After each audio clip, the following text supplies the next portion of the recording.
Hello and welcome to the Artificial Fluency Podcast. I'm John, and I'm absolutely thrilled to be here with you today for this special hour-long episode all about travel and cultural adventures. And I'm Emma. We're so excited to take you on this linguistic journey where we'll explore the fascinating world of travel, cultural experiences, and the incredible adventures that await when we step outside our comfort zones. Today's episode is packed with everything you need to become a confident English-speaking traveler. We'll cover essential travel vocabulary, share amazing cultural stories, and give you practical phrases you can use immediately. Whether you're planning your first international trip or you're a seasoned globetrotter, this episode will enhance your English skills while inspiring your wanderlust. Are you ready for this adventure? Emma, I have to say, travel has been one of my greatest teachers when it comes to language learning.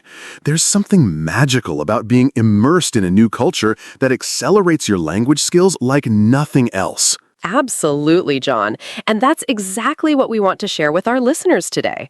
Travel isn't just about seeing new places. It's about opening your mind, challenging your assumptions, and discovering parts of yourself you never knew existed. You know what's fascinating? The word travel itself comes from the Old French word travail, which means work or labor. It suggests that meaningful travel requires effort and sometimes pushes us out of our comfort zones. That's such an interesting point. And speaking of etymology, let's dive into some essential travel vocabulary that every intermediate English learner should know. Let's start with accommodation vocabulary. When you're planning a trip, you'll need to know these terms: hotel, hostel, bed and breakfast, vacation rental, resort, and boutique hotel. Great start, John. And don't forget some important accommodation features: en-suite bathroom, complimentary breakfast, concierge service, room service, and valet parking.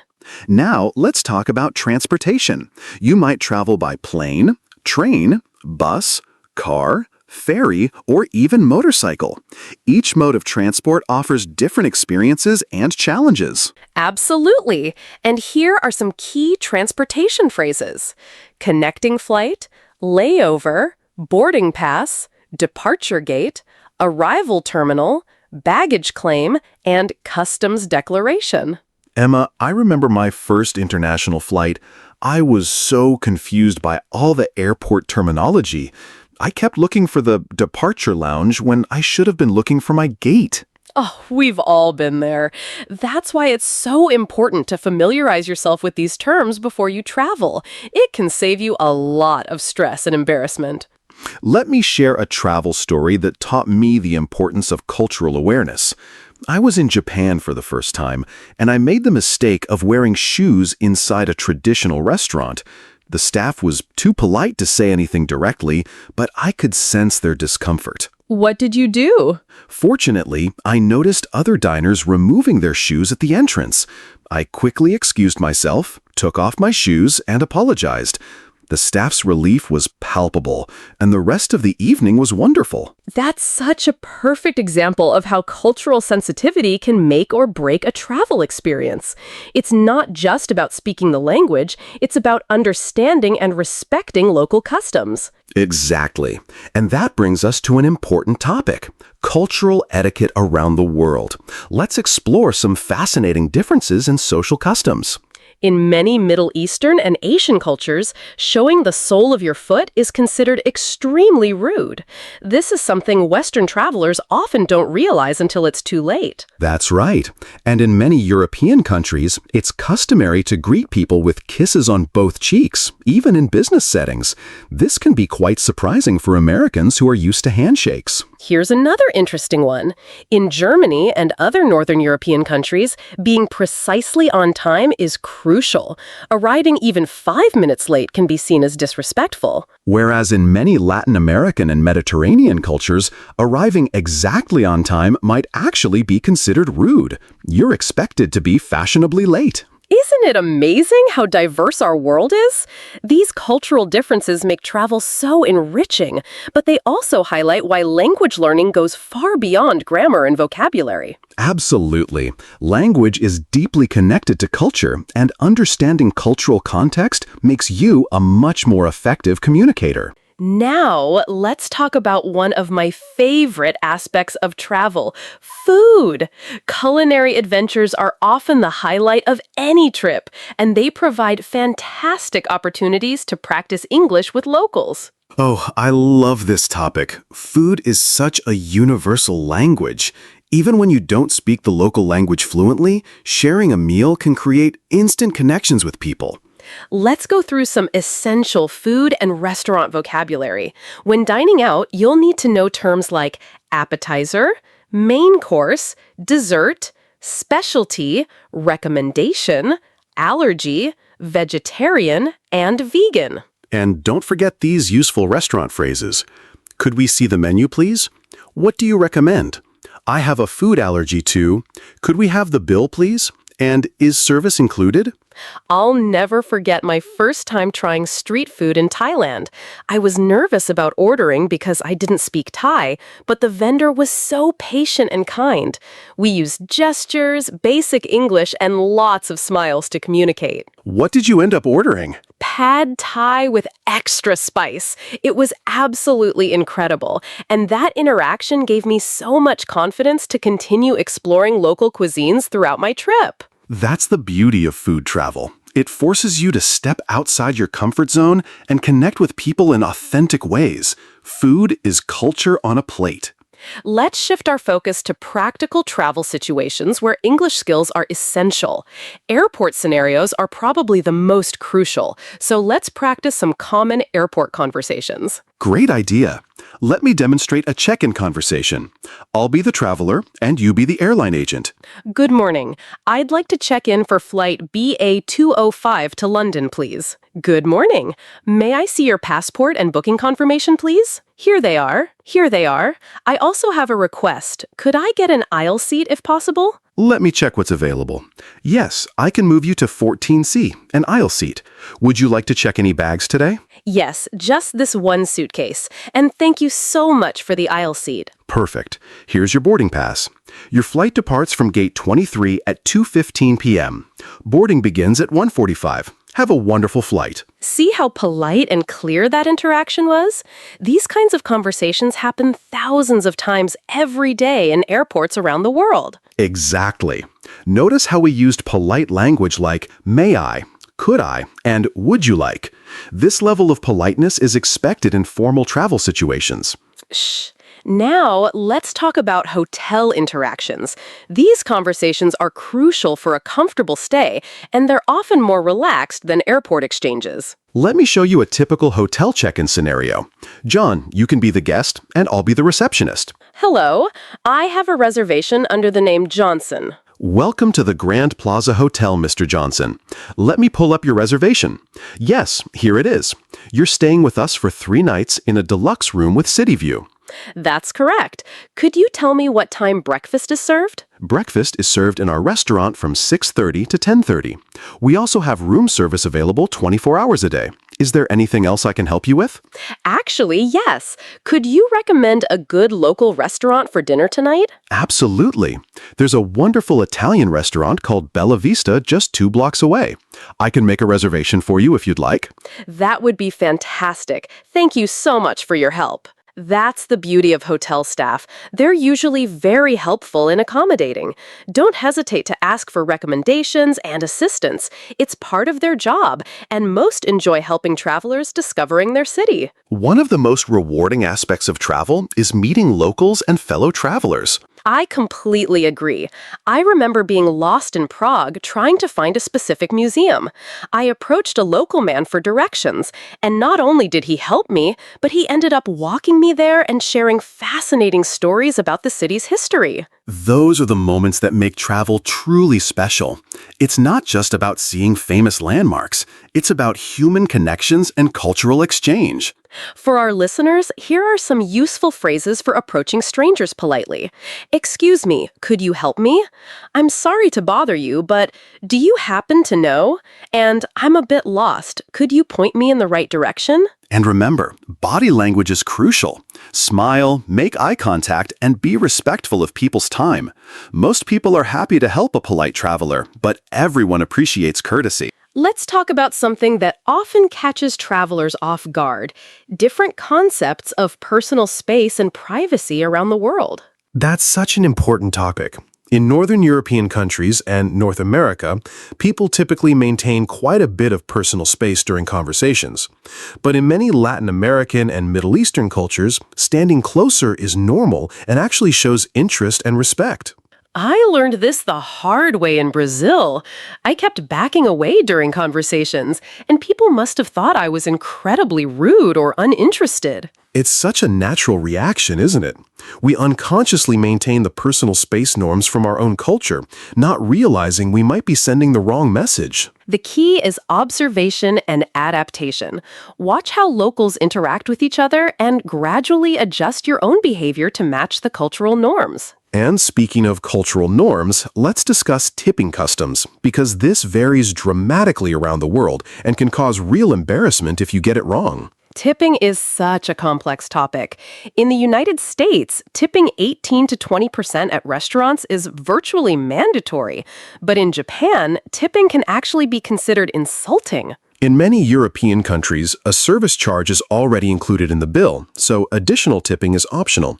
But in countries like Egypt or India, tipping is expected in almost every service situation. My advice is to research tipping customs before you travel to any new country. It's worth spending 10 minutes reading about local expectations to avoid awkward situations. Absolutely. And when in doubt, ask other travelers or hotel staff. They're usually happy to explain local customs. And let me share one of my most memorable travel experiences that really illustrates the power of language and cultural exchange. I'm all ears. I was in a small village in Peru, and I got caught in a sudden rainstorm. A local family invited me into their home to wait it out. None of them spoke English, and my Spanish was pretty basic. But we spent the entire afternoon communicating through gestures, drawings, and the few words we shared. That's absolutely beautiful, Emma. It shows that genuine human connection transcends language barriers, doesn't it? Exactly. And it motivated me to study Spanish more seriously. I wanted to return and have deeper conversations with this incredible family. That's the magic of travel. It doesn't just teach you about other cultures, it teaches you about yourself and what's truly important in life. Transition sound. Now let's discuss some essential travel phrases that can get you out of tricky situations. We'll start with emergencies and then move to everyday challenges. For emergencies, you need to know help, emergency, call the police, I need a doctor, where is the nearest hospital, and I've lost my passport. For everyday challenges, I'm lost. Can you help me? My phone isn't working. I can't find my hotel. Do you speak English? Could you please repeat that? And I don't understand. Remember, most people understand that you're a traveler and will be patient with your English. Don't be afraid to ask for help. The worst thing that can happen is someone says no. And often, people will go out of their way to help tourists. I found that showing genuine appreciation and respect for local culture usually results in wonderful interactions. Let's talk about one of my favorite travel topics, transportation adventures. Each mode of transport offers unique opportunities to practice English and meet interesting people. Oh, I love this topic. Some of my best travel conversations have happened on trains, buses, and planes. There's something about being in transit that makes people more open to chatting with strangers. Train journeys are particularly great for this. I remember a 12-hour train ride through India where I ended up in fascinating conversations with a retired teacher, a young engineer, and an elderly farmer. Each person taught me something new about the country and culture. Trains are perfect for longer conversations, aren't they? Unlike planes, where you're confined to your seat, trains allow you to move around, visit the dining car, and naturally strike up conversations. For our listeners, here are some great conversation starters for transportation. Where are you traveling to? Is this your first time visiting destination? Any recommendations for things to do in city? And how long is your journey? And remember to read social cues. Some people want to chat, others prefer to read or sleep. A smile and a simple hello can usually tell you if someone's open to conversation. Transition sound. Emma, let's discuss something that's often overlooked, the importance of learning basic phrases in the local language, even when English is widely spoken. This is so important, John. Even learning to say hello, please, thank you, and sorry in the local language shows tremendous respect and often opens doors to warmer interactions. I learned this lesson in France. My French was terrible, but I made an effort to say bonjour, merci, and au revoir. The difference in how people responded to me was remarkable compared to tourists who didn't even try. It shows that you've taken time to prepare for your visit and that you respect the local culture. Even if your pronunciation is imperfect, people appreciate the effort. I recommend learning at least 10 basic phrases before any international trip. Apps like Google Translate can help with pronunciation, and locals are usually delighted to help you practice. Language learning. Now, let's talk about one of the most rewarding aspects of travel, participating in local festivals and cultural events.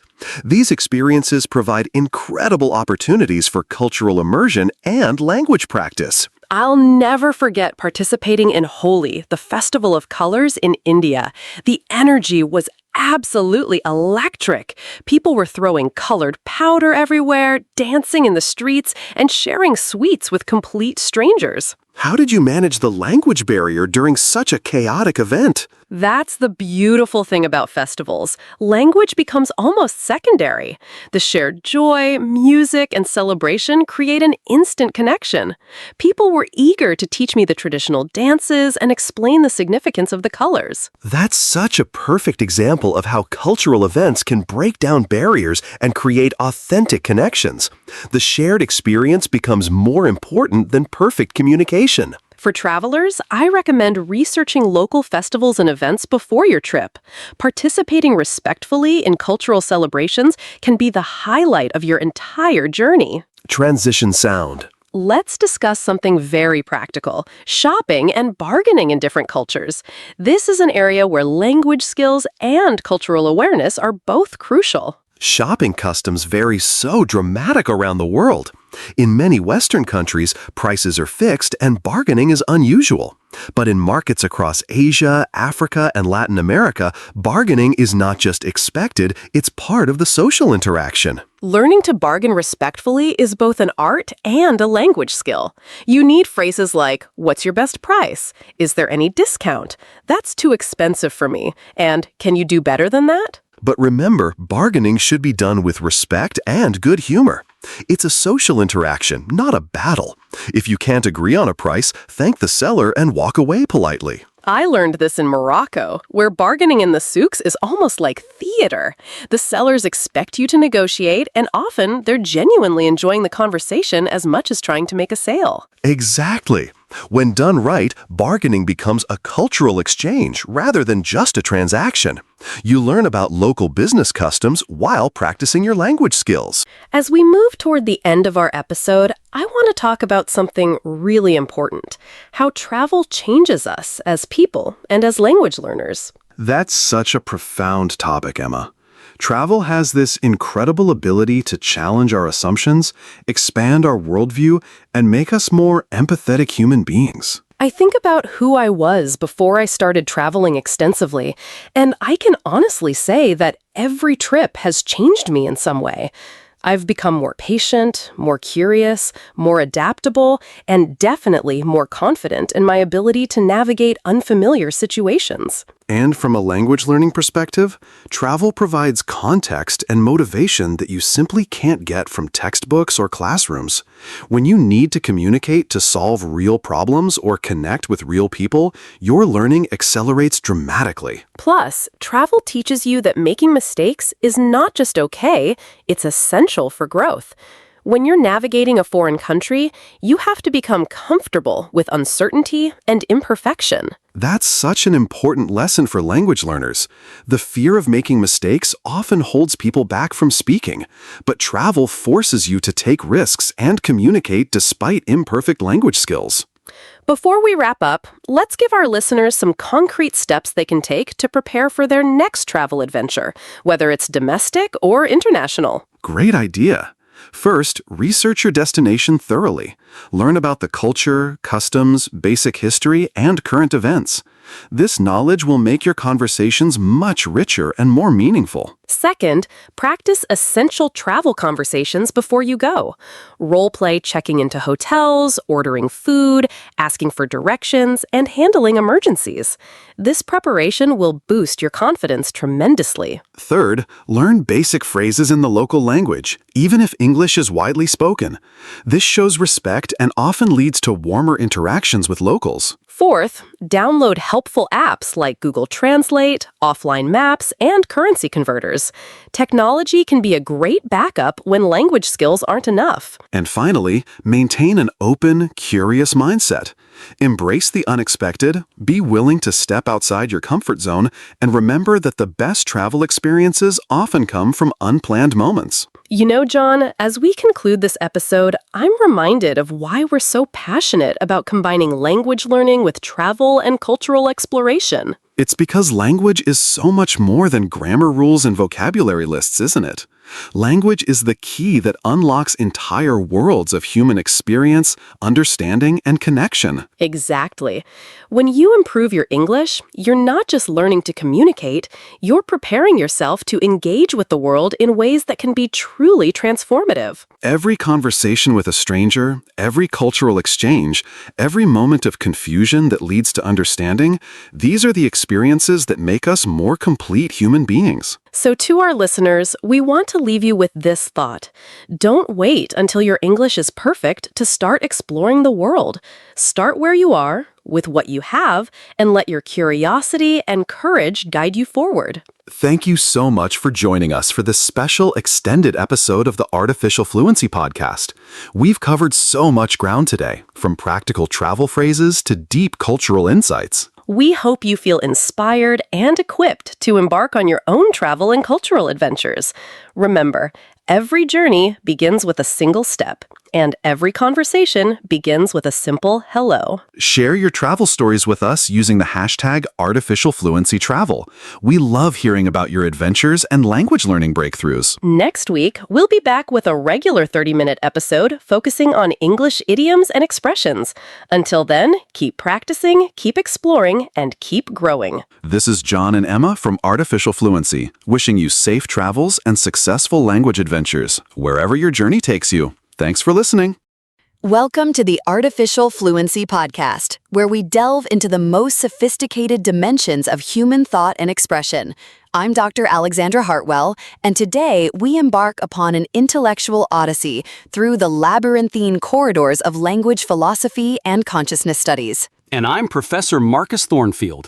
We're thrilled to guide you through this comprehensive exploration of how language shapes consciousness, how consciousness manifests through language, and the profound implications these relationships hold for our understanding of human cognition, artificial intelligence, and the very nature of reality itself. Today's extended examination will traverse centuries of philosophical inquiry, from ancient Greek contemplations on the relationship between word and world to contemporary debates surrounding machine consciousness and the hard problem of subjective experience. Indeed, we shall investigate whether language merely reflects pre-existing thoughts or actively constructs the very architecture of consciousness, examining how different linguistic frameworks might generate fundamentally distinct experiential realities. To establish our philosophical foundation, we must first grapple with the fundamental question that has perplexed thinkers for millennia. What precisely is the relationship between language and thought?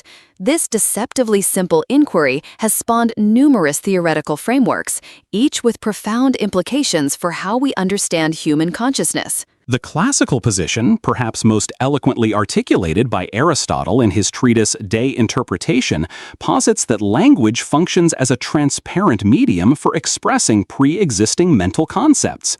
According to this view, thoughts exist independently of their linguistic expression, with words serving merely as conventional symbols that allow us to communicate our interior mental states to others. However, this seemingly intuitive perspective faces significant challenges when we examine the intricate ways in which linguistic structures appear to influence cognitive processes.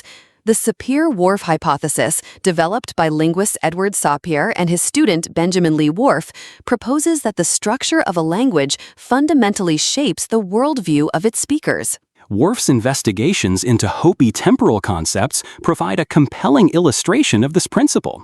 He argued that the Hopi language, which lacks the tensed verb system characteristic of European languages, engenders a fundamentally different conceptualization of time, one that emphasizes process and becoming rather than discrete temporal moments. While subsequent research has challenged some of Whorf's specific claims about Hopi grammar, the broader question of linguistic relativity remains profoundly relevant to contemporary debates in cognitive science, philosophy of mind, and artificial intelligence research. Consider, for instance, the phenomenon of color categorization across different languages.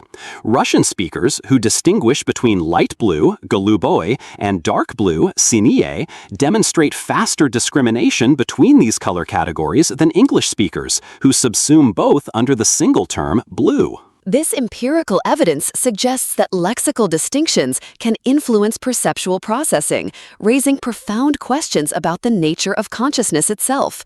Are we conscious of the world as it exists independently of our linguistic categories, or does language actively construct the phenomenological landscape of our experience? The philosopher Ludwig Wittgenstein revolutionized our understanding of these issues through his concept of language games. The idea that language derives its meaning not from correspondence to external reality, but from its functional role within specific forms of life and social practices. Wittgenstein's later philosophy dismantled the notion of a private language, arguing that even our most intimate thoughts and sensations are necessarily structured by publicly accessible linguistic practices. This position has radical implications for consciousness studies, suggesting that subjective experience itself might be constituted through linguistic and cultural frameworks rather than existing as a purely private phenomenon. The ramifications of this perspective extend far beyond academic philosophy. If consciousness is indeed linguistically constituted, then the development of artificial intelligence systems capable of genuine understanding rather than mere symbol manipulation requires not simply computational power, but participation in genuine language games, embedded within meaningful forms of life. This brings us to one of the most contentious debates in contemporary philosophy of mind, the question of whether artificial systems can achieve genuine consciousness or whether they are forever condemned to sophisticated simulation without authentic subjective experience. The Chinese room argument proposed by philosopher John Searle illustrates this dilemma vividly. Searle asks us to imagine a person who speaks no Chinese locked in a room with comprehensive rule books for manipulating Chinese characters. This person could respond appropriately to Chinese inputs without understanding their meaning, thereby demonstrating the distinction between syntactic manipulation and semantic understanding.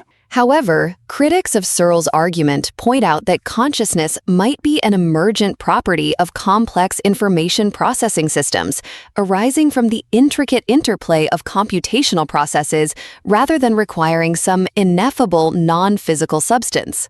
The philosopher Daniel Dennett advocates for this eliminative materialist position, arguing that consciousness is not a unified phenomenon, but rather a collection of information processing capabilities that create the illusion of a unified experiencing subject. From this perspective, the hard problem of consciousness, the question of why there is subjective experience at all, dissolves upon closer analysis.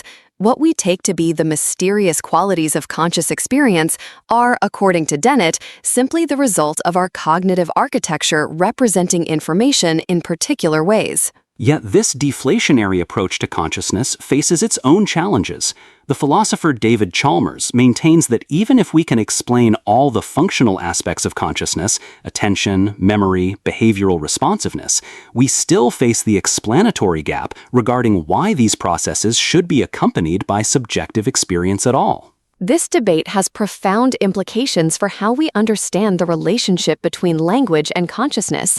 If consciousness is merely functional, then sophisticated AI systems that manipulate linguistic symbols according to complex rules might indeed achieve genuine understanding.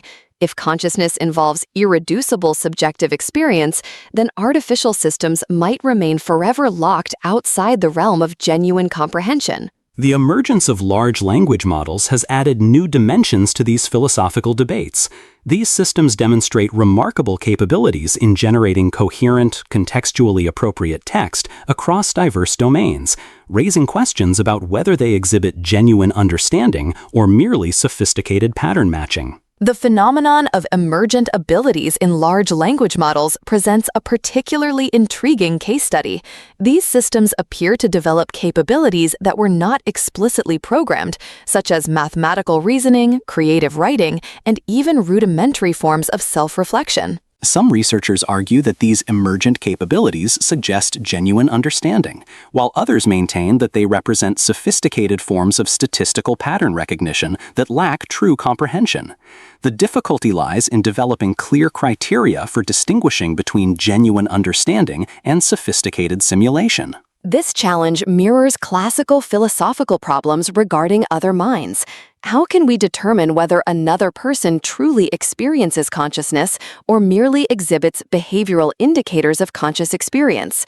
The private nature of subjective experience makes direct verification impossible. The philosopher Thomas Nagel famously illustrated this challenge with his essay, "What Is It Like to Be a Bat?" Nagel argued that the subjective character of bat experience, their echolocation-based perception of the world, remains fundamentally inaccessible to human understanding, regardless of how much we learn about the neurophysiology of bat navigation. This insight has profound implications for artificial intelligence. Even if we develop AI systems that exhibit all the external characteristics of consciousness, self-reflection, emotional responses, creative problem-solving, we might remain unable to determine whether these systems experience genuine subjective states or merely simulate conscious behavior. The question becomes even more complex when we consider the role of embodiment in consciousness. The philosopher Maurice Merleau-Ponty argued that consciousness is fundamentally embodied, emerging from our physical interaction with the world rather than existing as a purely abstract phenomenon. This phenomenological tradition emphasizes the pre-reflective dimensions of conscious experience, the ways in which our bodily engagement with the world shapes our understanding before explicit conceptual thought begins. From this perspective, genuine artificial consciousness might require not just sophisticated language processing, but authentic embodied interaction with physical environments. The implications for language are significant. If consciousness is embodied, then linguistic meaning might derive not from abstract symbolic relationships, but from embodied metaphorical mappings that ground abstract concepts in concrete physical experience. The cognitive linguists George Lakoff and Mark Johnson have developed this insight into a comprehensive theory of embodied cognition. They argue that our conceptual system is fundamentally structured by metaphorical mappings from bodily experience to abstract domains. For instance, our understanding of time as flowing or arguments as war reflect underlying metaphorical structures that map spatial and physical relationships onto more abstract conceptual domains. These mappings are not merely linguistic, but constitute the fundamental architecture of human thought. This embodied approach to meaning has revolutionary implications for artificial intelligence. Rather than treating language as abstract symbol manipulation, AI systems might need to develop through embodied interaction with environments, gradually constructing meaning through sensory-motor experience. Recent developments in robotics and AI research have begun exploring these possibilities. Developmental robotics attempts to create AI systems that learn through embodied interaction, potentially developing more robust forms of understanding than traditional symbolic approaches. However, the relationship between embodiment and consciousness remains contentious. While few would deny that embodiment influences cognition, the extent to which consciousness necessarily requires physical embodiment remains an open question. Virtual embodiment presents an interesting test case. Can artificial systems develop genuine understanding through interaction with simulated rather than physical environments? Some researchers argue that the specific nature of embodiment matters less than the structural relationships between agent and environment. This debate connects to broader questions about the nature of reality itself. If consciousness can emerge from virtual embodiment, what does this tell us about the relationship between mind and matter? Are we approaching a form of digital dualism where consciousness can exist independently of particular physical substrates? The philosopher Nick Bostrom has explored these possibilities through his simulation hypothesis, which proposes that our entire reality might itself be a computational simulation. If this were true, the distinction between artificial and natural consciousness would become meaningless. While Bostrom's hypothesis remains speculative, it illustrates the profound conceptual challenges we face as artificial intelligence systems become increasingly sophisticated.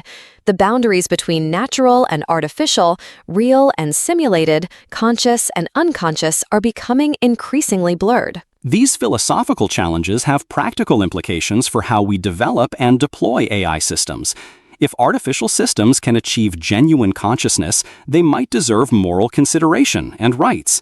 If they cannot, we need clear criteria for distinguishing between conscious and unconscious systems. The ethical dimensions of artificial consciousness present unprecedented challenges for moral philosophy.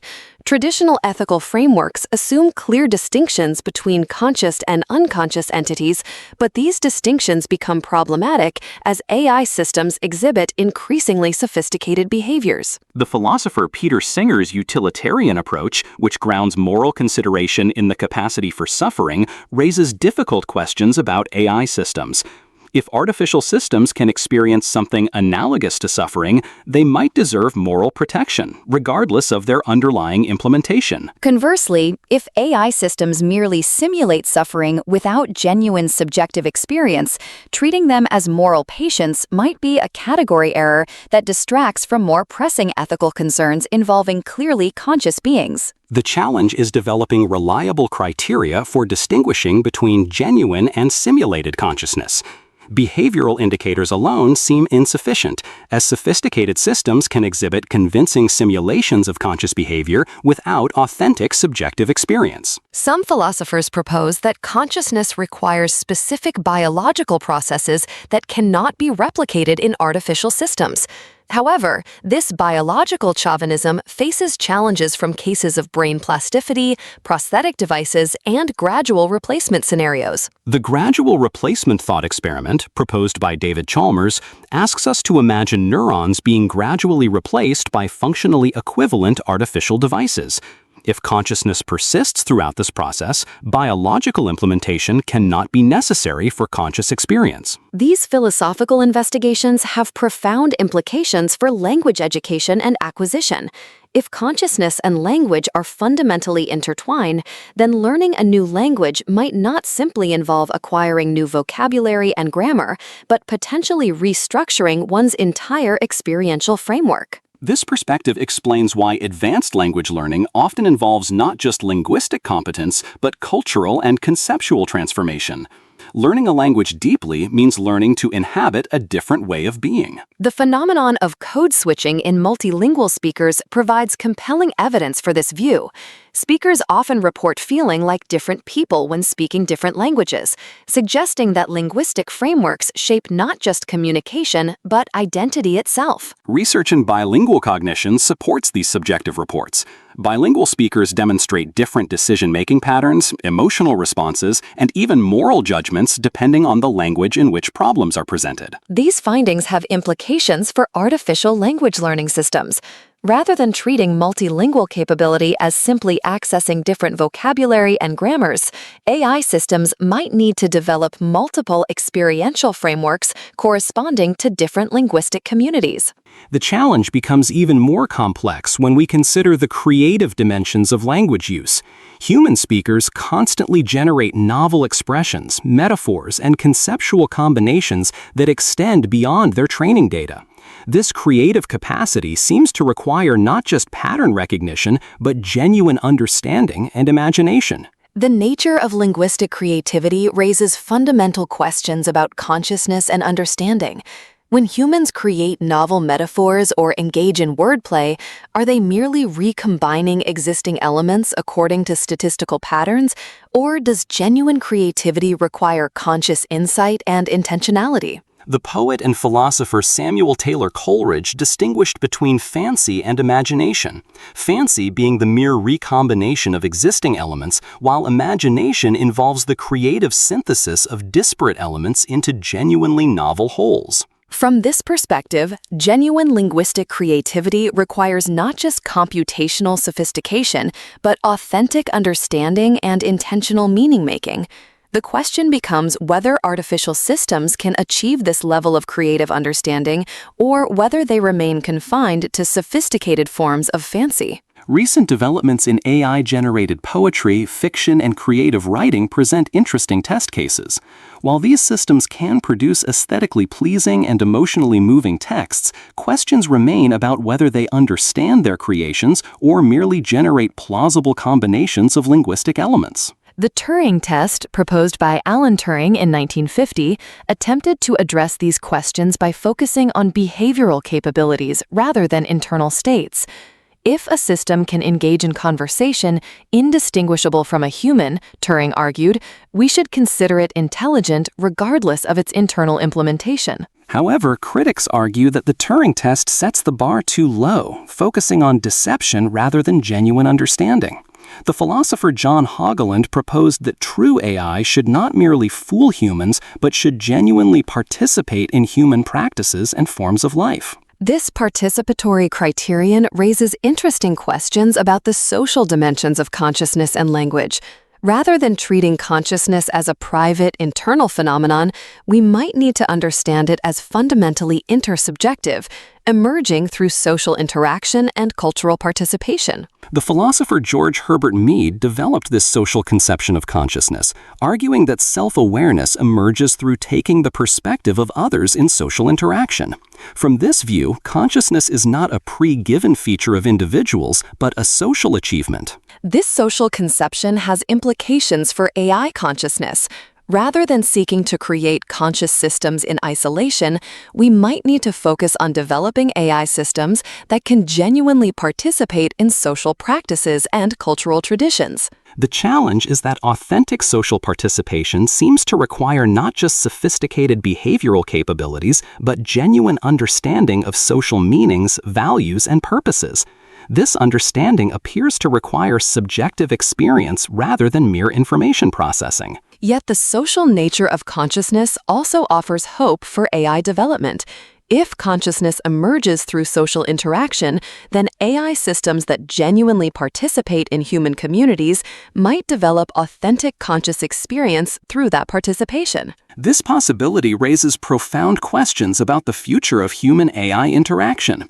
As AI systems become more sophisticated, we might witness the emergence of genuinely artificial forms of consciousness that are nonetheless authentic participants in human culture and society. The temporal dimensions of consciousness present another layer of complexity in these discussions. Human consciousness is fundamentally temporal, involving not just present awareness, but memory of the past and anticipation of the future. This temporal structure seems essential to the narrative coherence of conscious experience. The philosopher Edmund Husserl analyzed this temporal structure through his concept of retention and protension, the ways in which consciousness holds on to the immediate past and anticipates the immediate future, creating the unified flow of experience. For artificial systems, replicating this temporal structure presents significant challenges. While AI systems can access stored information and make predictions, it's unclear whether they experience the temporal flow of consciousness or merely process temporal information. The narrative dimensions of consciousness are particularly relevant to language and identity. Humans construct coherent life narratives that integrate past experiences, present circumstances, and future aspirations into meaningful wholes. This narrative capacity seems essential to advanced language use, enabling speakers to maintain coherent perspectives across extended conversations and to engage in complex forms of reasoning about hypothetical scenarios and future possibilities. The question becomes whether AI systems can develop genuine narrative coherence, or whether they remain confined to moment-by-moment responses without authentic temporal continuity of experience. As we approach the conclusion of our philosophical investigation, we must consider the practical implications of these theoretical discussions for language education, AI development, and our understanding of human nature itself. If consciousness and language Hello, everyone, and welcome to English Breakthrough, the podcast where intermediate learners discover the secrets to natural, confident English. I'm Sarah. And I'm Mike. Today's episode is all about making that crucial jump from good English to great English. You know that moment when you stop translating in your head and start thinking directly in English. Exactly. If you can understand most of what we're saying right now, if you can have basic conversations but feel stuck at the same level, this episode is designed specifically for you. We're going to cover the language patterns that native speakers use every day, but that textbooks rarely teach. We'll explore phrasal verbs that will make you sound natural, idioms that will help you connect with native speakers, and pronunciation secrets that will boost your confidence immediately. Plus, we'll share the mindset shifts that transformed our own language learning journeys. I learned English as my second language, so I understand exactly where you are right now. And I've taught thousands of intermediate students over the past decade. I know exactly what holds people back at this level, and more importantly, what helps them break through. By the end of this hour, you'll have a clear roadmap for taking your English from good to great. You'll understand why you've been feeling stuck and what to do about it. So, grab a coffee, get comfortable, and let's transform your English together. Mike, let's start with something every intermediate learner experiences, that frustrating feeling of being stuck at the same level for months or even years. Absolutely, Sarah. This is called the intermediate plateau, and it's completely normal. At this stage, you can communicate your basic needs. You understand general conversations, but you feel like you're not making progress anymore. I remember this phase so clearly from my own learning journey. I could have conversations, but I felt like I was using the same simple words and structures over and over again. I wanted to express complex ideas, but couldn't find the right words. That's the key insight right there. The problem isn't that you're not learning, it's that you're trying to express increasingly complex thoughts with your current vocabulary and grammar level. It's like trying to build a skyscraper with the tools for a small house. So, what causes this plateau? Let's break it down for our listeners. First, comfort zone addiction. At the intermediate level, you can survive in English. You can order food, ask for directions, have basic social conversations. This comfort actually becomes a trap because you stop pushing yourself. Second, the translation habit. Many intermediate learners still think in their native language first, then translate to English. This creates a bottleneck that prevents fluent, natural expression. Third, and this is huge, focusing too much on grammar perfection instead of communication effectiveness. I see students who can explain complex grammar rules, but can't have a natural conversation about their weekend plans. And fourth, limited exposure to authentic English. Many intermediate learners are still using beginner materials because they're afraid of challenging content. But here's the truth. You need to consume content that's slightly above your current level to grow. Let's talk about vocabulary plateau too. At the intermediate level, you know enough words to communicate, but you're missing the nuanced vocabulary that makes your English sophisticated and precise. Exactly. You might know the word happy, but do you know thrilled, content, euphoric, or over the moon? These subtle differences are what separate good English from great English. And here's something crucial for our listeners to understand. Breaking through this plateau isn't about learning more grammar rules, it's about changing how you approach the language entirely. We need to shift from a student mindset to a user mindset. Instead of studying English, we need to start living in English.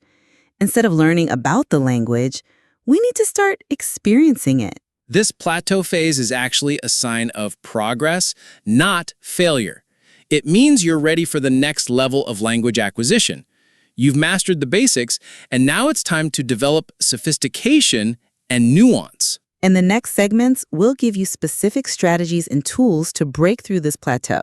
But first, we want you to recognize that feeling stuck is normal and temporary. Every fluent speaker has been exactly where you are right now. Sarah, let's dive into one of the biggest game changers for intermediate learners, phrasal verbs. These are absolutely essential for natural-sounding English. Oh, phrasal verbs. They used to terrify me as a learner. Put up with, run into, get over. They seemed so random and confusing. But once I understood how natives actually use them, everything changed. Here's the thing about phrasal verbs. They're not just vocabulary items to memorize, they're the backbone of casual conversational English. Native speakers use them constantly, and if you don't understand them, you'll miss huge chunks of natural conversation. Let's start with the most useful categories. Mike, what would you say are the essential phrasal verbs for everyday conversation? Great question. Let's break them down by function. First, relationship phrasal verbs. These are crucial for talking about people and social situations. Perfect. Get along with someone means you have a good relationship. Fall out with someone means you had a disagreement and you're not friends anymore. Look up to someone means you respect and admire them. And here's where it gets interesting. You can't translate these literally.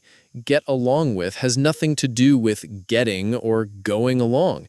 You have to learn them as complete units of meaning. Exactly. Now let's look at communication phrasal verbs. Bring up means to mention a topic. Point out means to highlight something important. Talk through means to discuss something thoroughly to solve a problem. These are so much more natural than their formal equivalents. Instead of saying, I want to mention something, you say, I want to bring something up. It immediately makes you sound more like a native speaker. Let's practice with a mini conversation. Mike, I'll start. I've been meaning to bring up something about our project timeline. Sure, what did you want to point out? I've been thinking we might need to talk through some of the scheduling issues anyway. Exactly. I think we need to figure out how to deal with the budget constraints before we run into bigger problems. Perfect. Did you hear how natural that sounded? We used bring up, point out, talk through, figure out, deal with, and run into, all essential phrasal verbs for professional conversations. Now, let's look at problem-solving phrasal verbs, because life is full of challenges, and you need to talk about them. Work out means to solve a problem. Sort out means to organize or resolve something. Deal with means to handle a situation. And emotional phrasal verbs are crucial too. Get over something means to recover from a disappointment or sadness. Cheer up means to become happier. Calm down means to become less angry or excited. Here's a pro tip for our listeners. Don't try to memorize lists of phrasal verbs. Instead, learn them in context through stories and conversations.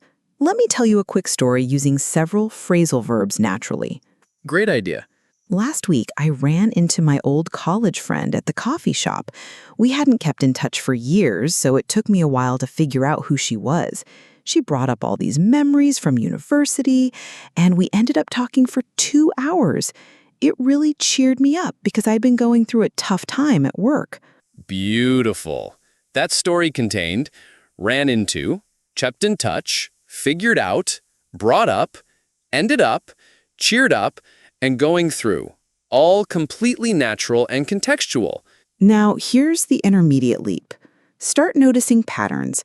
Many phrasal verbs with up suggest completion or improvement. Clean up, fix up, speed up, wake up. Phrasal verbs with down often suggest reduction or stopping. Slow down, calm down, break down. And here's your homework challenge. This week, try to use 3 new phrasal verbs in real conversations. Don't just study them, actually use them. Start with the ones we've discussed today. Remember, natives use these constantly in informal situations. If you want to sound natural and build genuine connections with English speakers, phrasal verbs are absolutely essential. Mike, let's talk about something that really bridges the gap between intermediate and advanced English: idioms and cultural expressions. This is such an important topic, Sarah. Idioms are like the secret code of any language. They reveal cultural values, shared experiences, and ways of thinking that go way beyond basic communication. When I was learning English, I remember the first time someone said, "It's raining cats and dogs," and I literally looked up at the sky expecting to see animals falling. But once I understood that it just means raining heavily, I realized there's a whole hidden layer of English I'd been missing. That's perfect. And here's what makes idioms so powerful for intermediate learners. They're not just vocabulary, they're cultural keys. When you use an idiom correctly, you're showing that you understand not just the language, but the culture behind it. Let's start with everyday idioms that natives use constantly. Break a leg means good luck, especially before performance.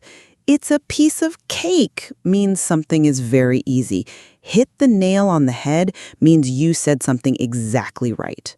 And notice how these idioms paint pictures. English culture loves metaphors and visual language. Break a leg comes from theater tradition. Piece of cake suggests something sweet and effortless. Hit the nail on the head comes from carpentry, hitting exactly the right spot. This is crucial for intermediate learners to understand. Idioms reveal how native speakers think. Let's look at work-related idioms. Get the ball rolling means to start something. Think outside the box means to be creative. Touch base means to make contact or check in. And these workplace idioms show cultural values. Get the ball rolling comes from sports. Americans love sports metaphors in business. Think outside the box reflects the cultural value of innovation and creativity. Now, here's where it gets really interesting for intermediate learners. Many idioms have levels of formality. In a business meeting, you might say, "Let's touch base next week." In casual conversation, you might say, "Let's catch up soon." Same meaning, but different register. Exactly. And this is where intermediate learners can really shine. Understanding these nuances shows sophisticated language awareness. Let's practice with some conversation idioms that build relationships. "How's it going?" is more casual than "How are you?" "What's up?" is even more informal. "Long time no see" is perfect when you haven't seen someone for a while. "Take it easy" is a casual way to say goodbye. And here are some idioms for agreeing and disagreeing that sound much more natural than textbook phrases. Instead of "I agree," you can say, "You hit the nail on the head," or "That's exactly what I was thinking," or "You took the words right out of my mouth." For disagreeing politely, instead of "I disagree," try "I see your point, but," or "That's one way to look at it, but I'm not entirely convinced that." These are much more diplomatic and natural. Let's talk about emotion-related idioms, because these really help you connect with people. "I'm over the moon" means extremely happy. "I'm feeling under the weather" means slightly sick. "I'm at the end of my rope" means extremely frustrated or exhausted. And here's a cultural insight. English speakers often use understatement. Not too bad usually means quite good. A bit tired might mean exhausted. Slightly concerned could mean very worried. This is especially true in British English. Now here's your idiom strategy for this week. Choose 3 idioms that relate to your life right now. If you're studying for exams, learn "hit the books," study hard, and "pull an all-nighter," stay up all night studying. If you're job hunting, learn "land a job," get a job, and "climb the corporate ladder," advance in your career. And here's the most important tip. Listen for idioms in movies, podcasts, and conversations. When you hear one you don't understand, don't ignore it. Look it up, understand the cultural context, and try to use it in your own conversations.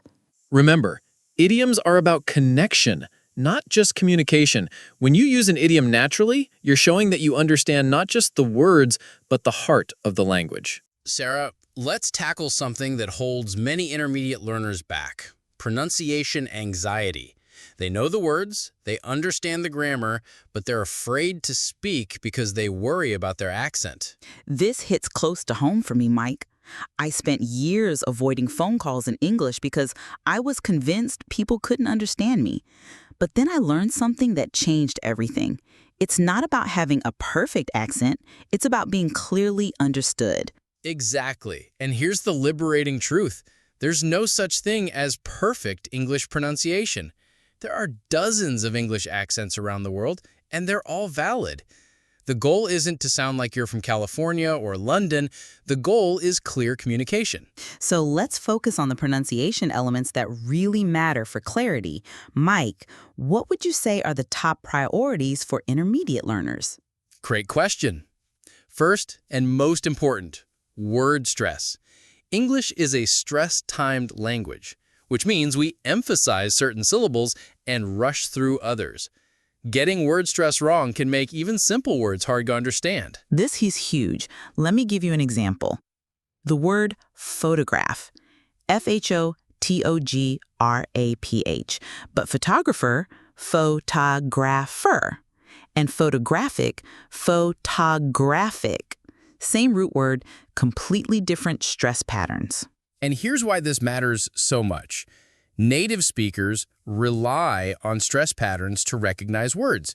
If you stress the wrong syllable, even if you pronounce every sound perfectly, the word might not be recognized. Let's practice some common stress mistakes. Hotel, hotel, not hotel. Police, police, not polis. Prefer, prefer, not prefer. Decide, decide, not decide. Now let's talk about sentence stress, which is even more important than word stress. In English, we stress content words, nouns, main verbs, adjectives, adverbs.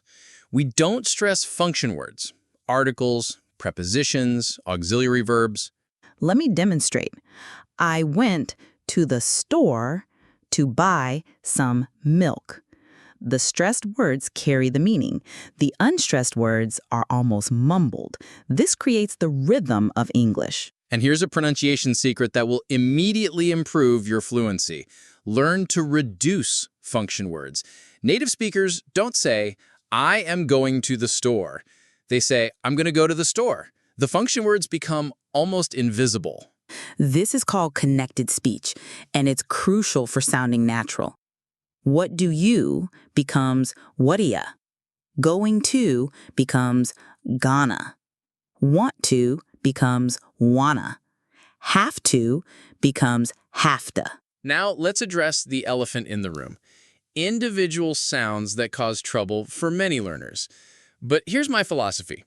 Don't try to perfect every sound. Focus on the ones that cause the most communication problems. Absolutely. For most learners, the biggest clarity issues come from confusing sounds like ship and sheep, work and walk, thought and taught. These distinctions matter because they change meaning. Let's work on the th sound in think and thank. Many learners substitute S or F. Your tongue tip should touch your upper teeth lightly. Think, not sink or think. And the V and W sounds. Very and worry are different. For V, your bottom lip touches your upper teeth. For W, your lips form a circle. Very good work. Make sure each sound is distinct. Here's a practical exercise for our listeners. Record yourself reading a paragraph from a news article, then listen back and identify. Are you stressing the right words? Are your content words clear? Are you connecting words naturally? And here's something that completely changed my pronunciation journey. I started mimicking native speakers, not just learning rules. Find a YouTube video or podcast episode you like and try to copy the speaker's rhythm and intonation, not just their words. Intonation is so important. English uses pitch to convey meaning.